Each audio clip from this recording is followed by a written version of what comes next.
Welcome to Smashville. This is PK Subban. I'm Dan Hamhuis. This is Craig Smith. This is Mike Fisher.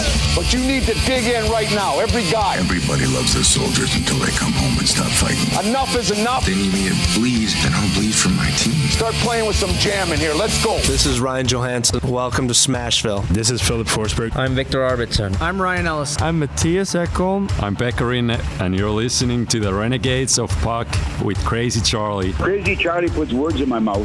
You can't trust that guy. If you can't get some fire, some passion, some energy, and figure out how in the hell to talk about this magnificent sport of hockey that has taken over the city of Nashville, then why are you on the radio? You don't deserve it, and you should do the honorable thing and turn your mic in. You're making a damn fool of yourself.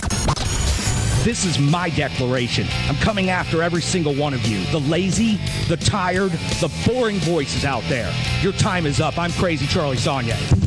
I'm Pete Weber of the Nashville Predators. I'm Roman Yossi of the Nashville Predators. I'm Colton Sissons of the Nashville Predators. I'm Eustace of the Nashville Predators. You're listening to the Renegades of Puck with Crazy Charlie.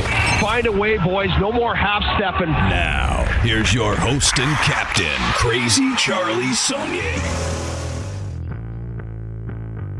Welcome to the bunker. Welcome to the Renegades of Puck podcast. I'm your host and captain, Crazy Charlie Saunier. And before we get started with the No Half Step in hockey coverage, first let me direct you to our home website, renegadesofpuck.com. Once you go to renegadesofpuck.com, you'll learn everything you need to know about the show. And once you're good and educated about the show, well, that's when you click on that merchandise tab. It can take you straight to our classic logo tee and all the gimmicks you come to know and love and expect from the Renegades of Puck. Whether that's socks, throw pillows, wall art, bed sets, it honestly makes no difference to us. We've sold out so that you can buy in. Social media is of critical importance in this independent, non-affiliated operation known as the Renegades of Puck. So here's how you can jump in the trenches with us. You can find us actively on social media platforms like Instagram, also Facebook and Threads. So please, it doesn't cost you a thing and it doesn't take you but a second, but it sure does go a long way to helping us out, especially as we are starting to transition now that the season has ended into the next phase for the Renegades of Puck. You're going to want to be in on the ground floor for this, and you can do that by going to YouTube. You can subscribe to our channel. Stick taps love and respect to our recent subscribers. We sure do appreciate you checking out the content. That Channel 5 piece sure did go a long way to helping us out, and we certainly do appreciate John Burton over there helping promote the Renegades of Puck. So YouTube, subscribe to the channel, turn on those notifications, and help us grow our fan base over there today. We are going to be primarily a YouTube-based channel from now on, so please, if you can support us over there, do so. It is free after all, and we're putting an awful lot of work into it. If you'd like to support the show, you can go to Venmo and search Renegades of Puck. I'd say scan the QR code, but I think it got knocked out of frame. It's over there. Everything's getting knocked out of frame. This set is being dismantled piece by piece, day by day, as you are continuing to see the pictures on social media of the brand new Renegades of Puck headquarters. We are cannibalizing this set known as the bunker, and we are adding each and every piece of it into the new Renegades of Puck HQ. I think that's a nice touch, but it has taken a lot of time, a lot of effort, and that is thanks to your generous benefit sending us all those great donations. So we sure do appreciate each and every one of you out there. Every single dollar has gone a long way to helping the Renegades of Puck. Now listen, I know it's time for no half-step in hockey coverage, despite what the set looks like. So let me deliver the goods for the last time this regular season. It's time for operation number 994. That's right. It's time for show number 994. And at this moment in hockey history, the Nashville Predators regular season has come to its conclusion. The Nashville Predators they finished the season in 7th place in the Central Division, 82 games completed, a record of 30, 44, and 8, 68 points in total. On home ice, they finished with a record of 20, 18, and 3. On the road, they finished with a record of 10, 26, and 5. They scored 214 goals this season. They gave up 274 goals against the season. That's a goal differential of minus 60. For the Predators, they will watch the NHL playoffs, and then they will wait for the NHL draft and draft lottery to take place. The NHL draft this season is in Los Angeles, taking place June 27th and June 28th.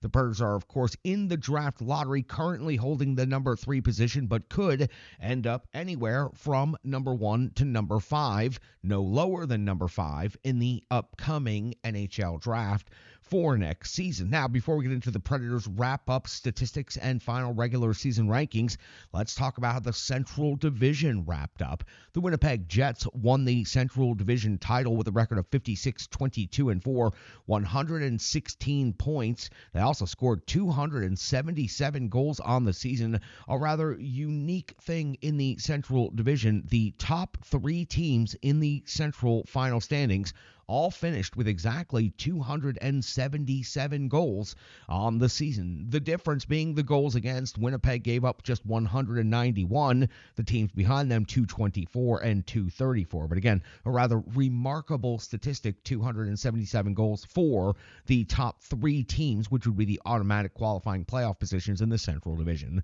So the Winnipeg Jets win the Central Division title, 37-4 on home ice, 26 wins on the road. The Dallas Stars finish in second place in the Central Division. They also reach 50 victories on the season, 106 points, and finished 10 points behind Winnipeg for the division title after nearly eclipsing Winnipeg with just single-digit games remaining. The Dallas Stars just fell completely apart in the final 7 of the season. They will face off against the Colorado Avalanche in the first round, who finished in third place in the Central Division. The Avalanche finished with 102 points on the season. The Minnesota Wild were in the running for the division title early in the season and then slowly faded, even though they made moves. Injuries didn't help, but the Minnesota Wild slide out to 4th place in the Central Division, 97 points on the season. They are wild card 1.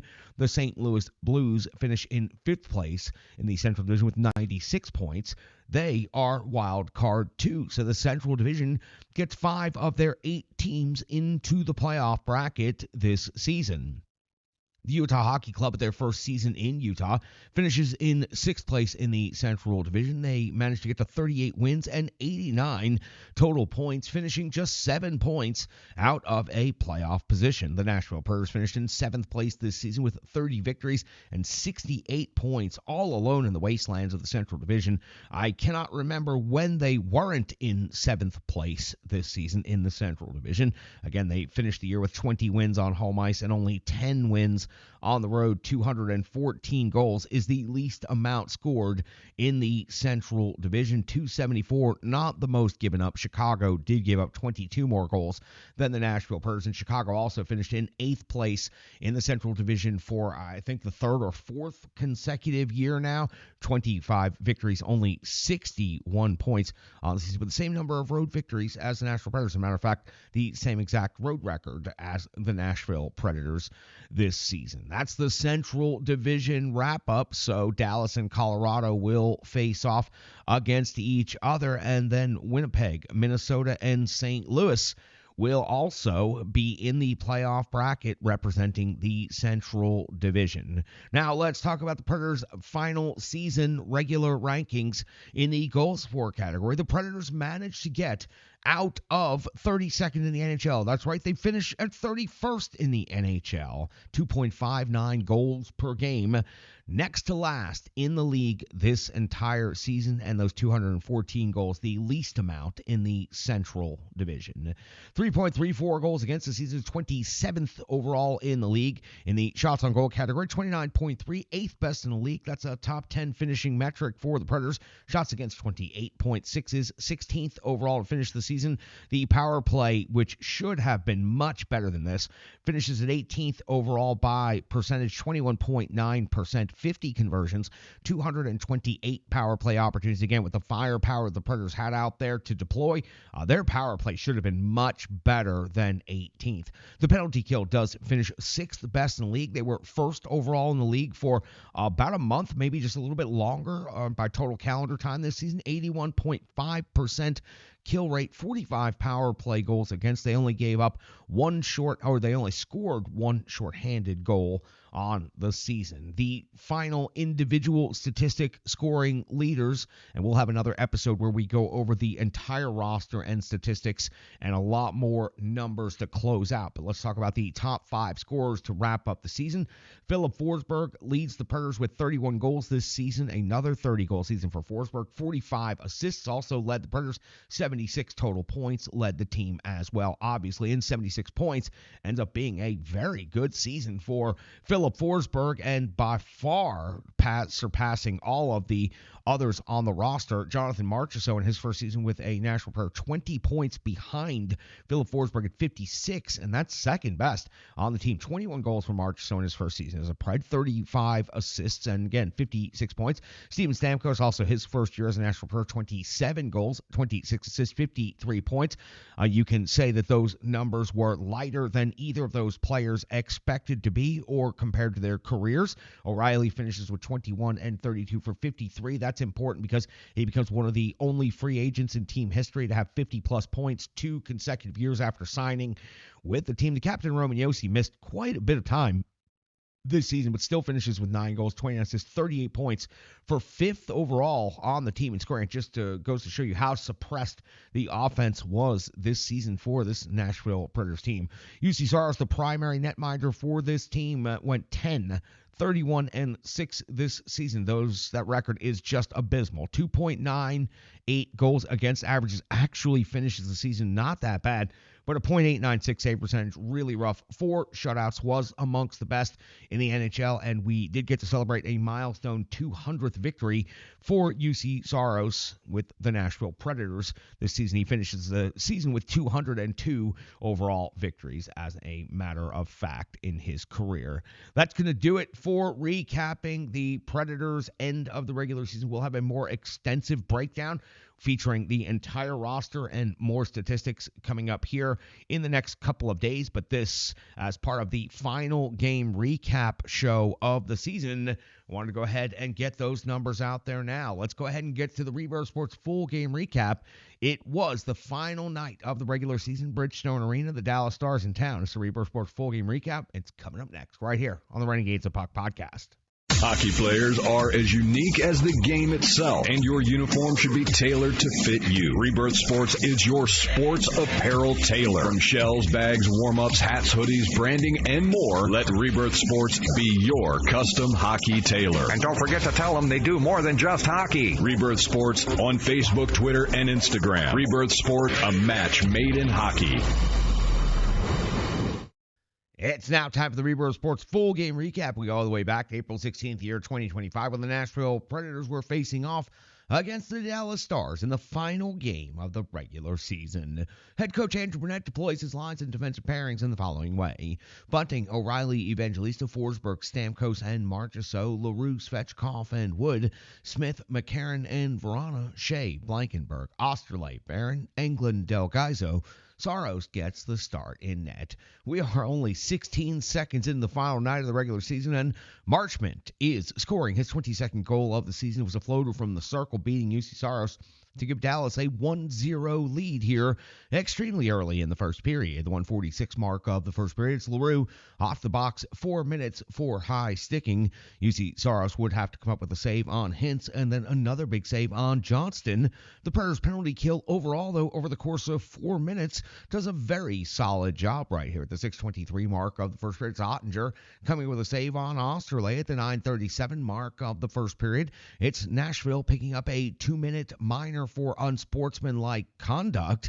Hintz is then also going to pick up a penalty, 2 minutes for interference, creating a 4-on-4 during that sequence. UC Saros would come up with a save on Sagan, and then Ottinger would come up with a save on Svechkov. We hit the 13:01 mark of the first period, back to 5-on-5 hockey, and it's Osterley with his 4th goal of the season off of the Dallas forward, and in that long shot came off of a clean face-off win. The Predators tie the game up at 1 apiece. At the 13:51 mark now, just 50 seconds later, it's Vrana with his 9th goal of the season, a redirect of Osterley's long shot. So Osterley picking up 2 points in 50 seconds and putting the Nashville Predators ahead 2-1 here in the first period. At the 19:45 mark of the first period, it's Barron with his 6th goal of the season. Hard net crash to finish at the back post on the tic-tac-toe off of the rush. The Nashville Predators lead 3-1 at the end of the first period, are out shooting the Dallas Stars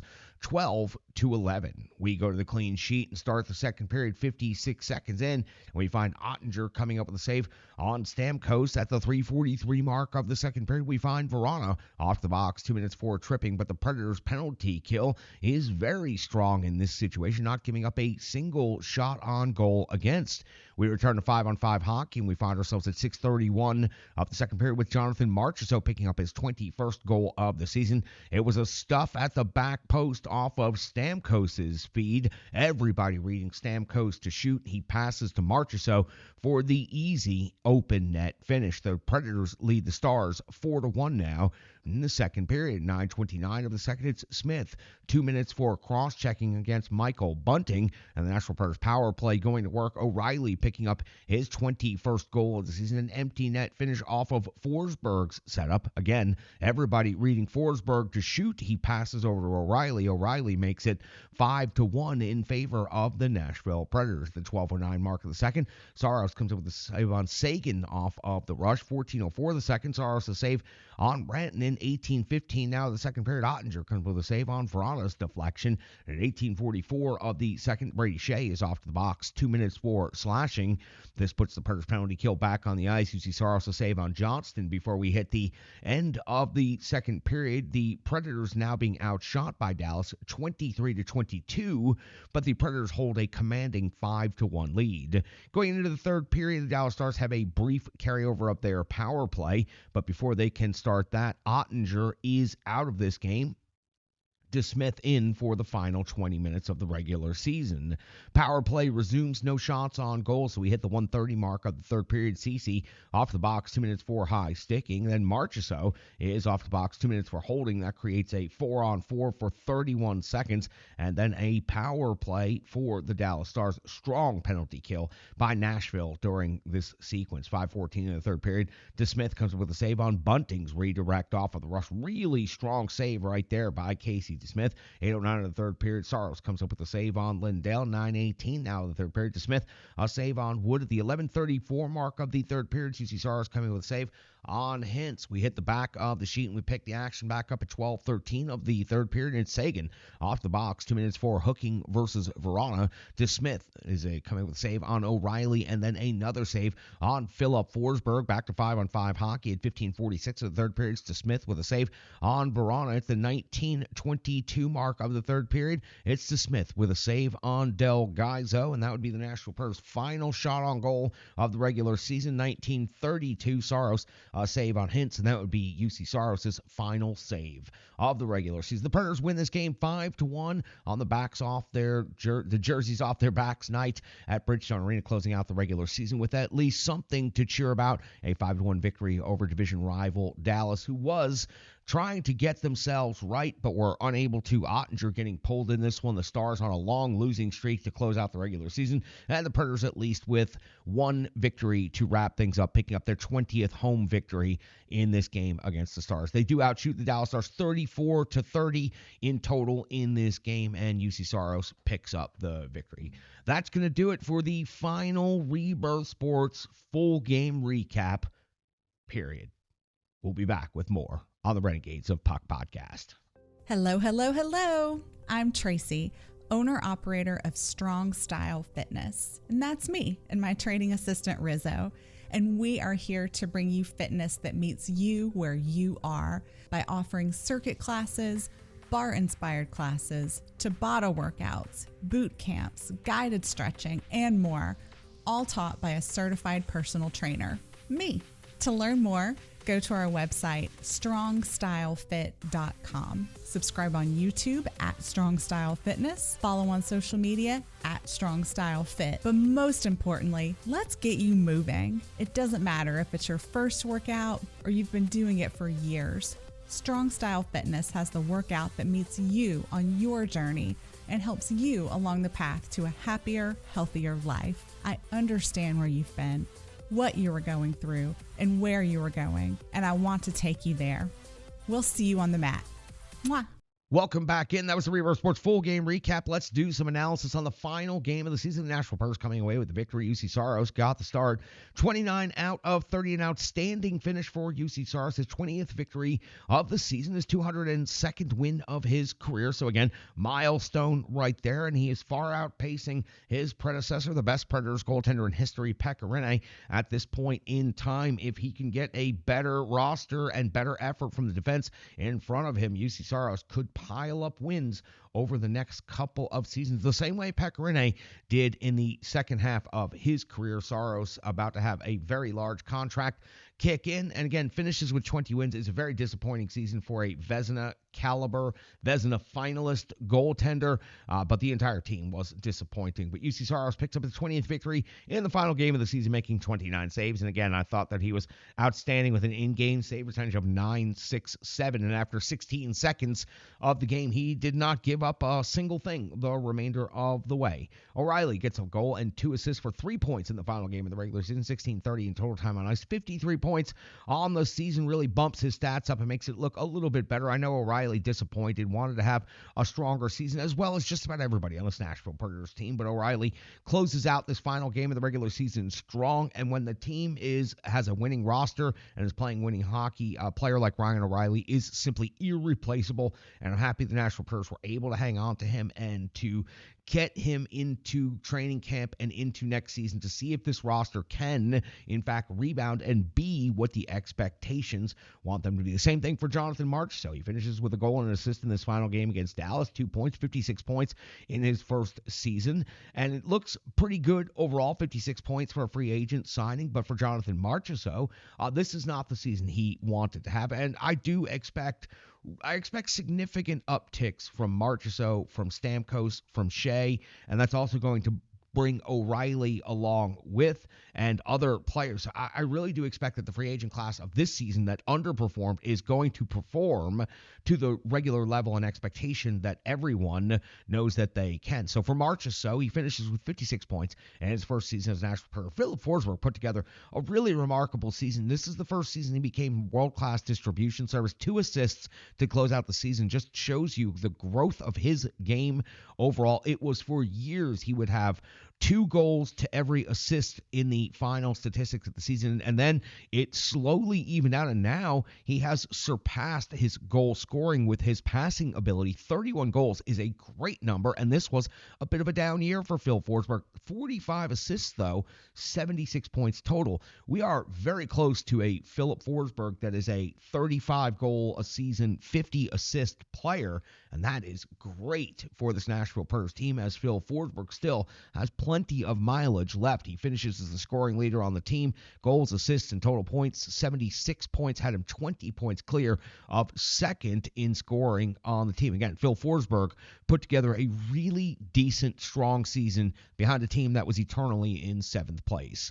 Osterley gets some talk in this one for his performance in this final game. It took him all of 50 seconds to pick up 2 points in this game, a goal and an assist.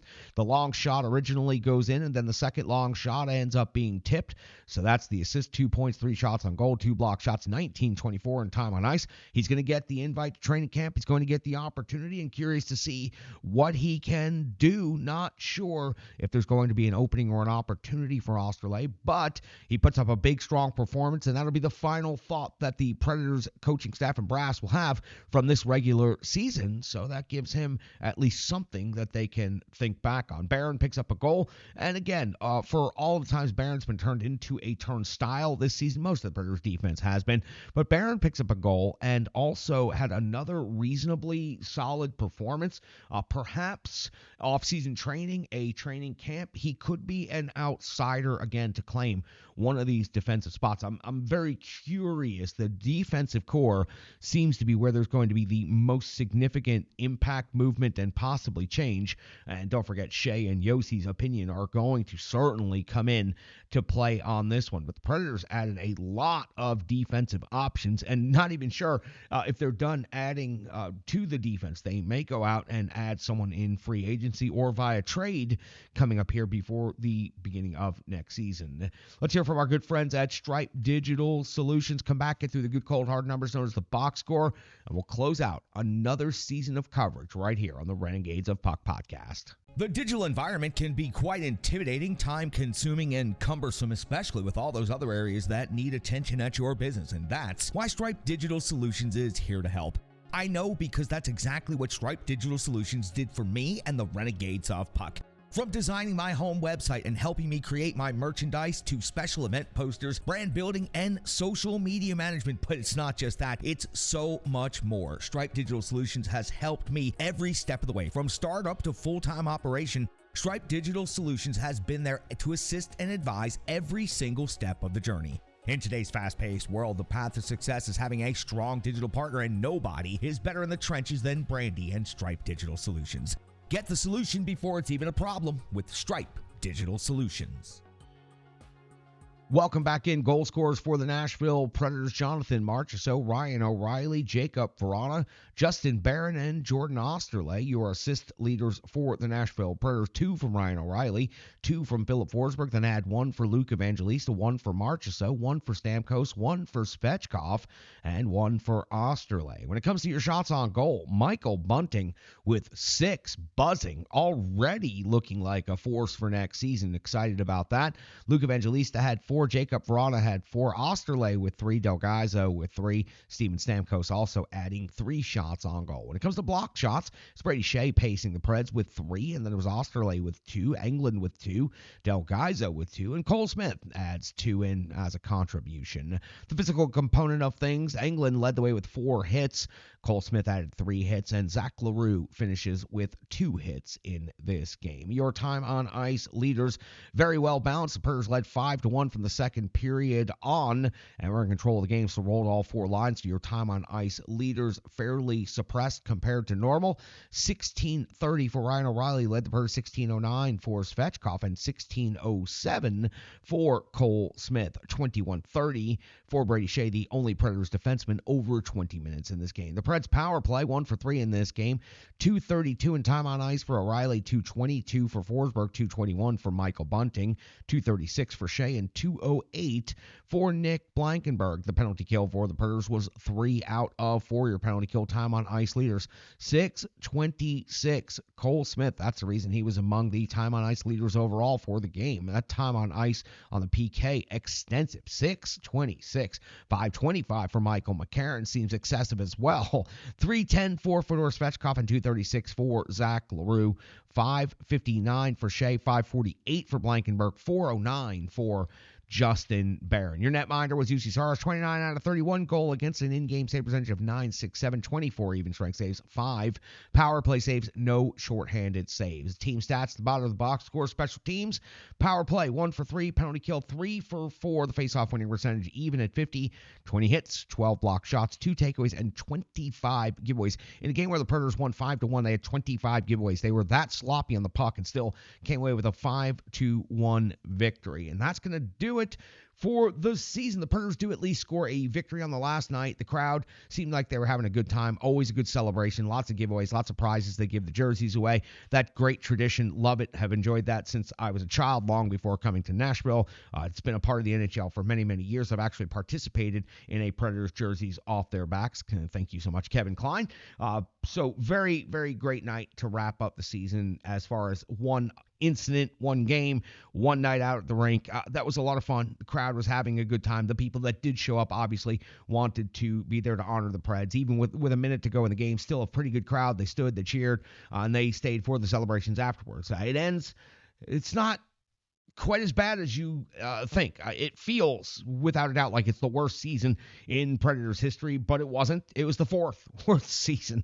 I know, it's not much, but it was the 4th worst season by points, 68 points. The worst season was 2012-2013, 41 points. If you were with the show back then, yes, we were broadcasting. That was the show where I overturned the table, the Declaration of Being Dependents, and tried to get myself fired because covering a 41-point team that was was in the draft lottery was simply not very interesting. It's funny how draft lottery situations where the Predators seem to come with tremendous transition for this particular host and outlet. So the Predators, 68 points this season was the fourth worst in team history. 41 points was the worst in team history in 2012-2013. But the Predators were down 31 points from last season. When they did make the playoffs, they did lose in the first round of the Vancouver Canucks in 6 games, but they did make the playoffs. They captured the hearts and the imagination of the fan base and of the NHL at large with their long point scoring streak, and they're squeaking into the playoffs with a bunch of youthful exuberance. It was against all odds. It was against all better judgment. The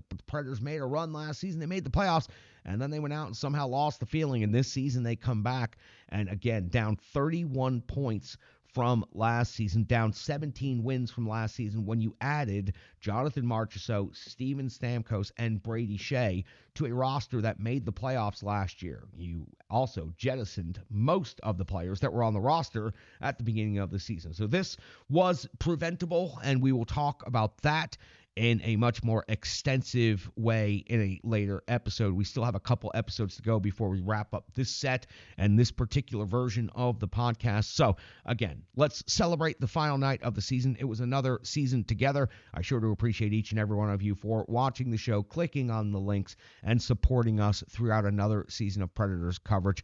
We are 994 episodes into this. We are going to carry this particular version of the podcast all the way through to episode 1000. So we've got a season recap, and we'll do a little bit, since the Predators are involved with the draft lottery, we'll do a little bit of talk about the draft lottery, and we'll also do some best of clips and stuff like that coming up in the next couple of episodes. So full season recap. We'll do a Milwaukee Admirals season recap as well. So very much looking forward to those episodes. Those are always fun to put together, fun to record, and you guys seem to appreciate those most well. So please keep clicking on the links, keep supporting the show, and keep letting people know what's going on. Here is the Channel 5 piece, by the way, from John Burton. Stick Taps, love and respect from John Burton, Channel 5. We sure appreciate them very much. I'm your host and Captain Crazy Charlie Saunier. Let's close the episode out with a brief glimpse and look at the new Renegades of Puck headquarters. A longtime Nashville broadcaster is taking his passion for his favorite sport to the next level. He's known as Crazy Charlie. He's crazy for hockey. NHL 5's John Burton tells us he wants to take Middle Tennessee along for the ride. He's known as the captain of the Renegades of Puck. Crazy Charlie Saunier has emerged as one of Nashville's most prominent voices for the sport of hockey. I truly love the sport of hockey. A longtime local radio broadcaster, Charlie decided to start his own hockey podcast and YouTube channel 4 years ago, building a studio from his home in Antioch. We started building the first set 5 years ago. We've hosted 500 episodes of a podcast from that set. Incredible. We've covered the Nashville Predators for over 13 years. We've covered independent hockey all across the region, whether it's high school, whether it's rec league. It does not make a difference to the Renegades of Puck. If you've got the pucks, we're going to travel to where they are. Nearly 1,000 episodes and over 1 million downloads later, the channel continues to grow. But despite all the success, Charlie says he's not satisfied. He's in the process of expanding his home studio to allow his followers to come out and learn the game he loves. It's going to be interactive. It's going to have a training component to it, an example component to it, and the most important thing, we're going to bring you hockey in a way that it's never been brought to anybody in Nashville before. We want to get people out here to the Renegades of Puck headquarters. We want to get them shooting some pucks. We want to get them casual, relaxed, and telling the great stories. In Antioch, John Burton, News Channel 5.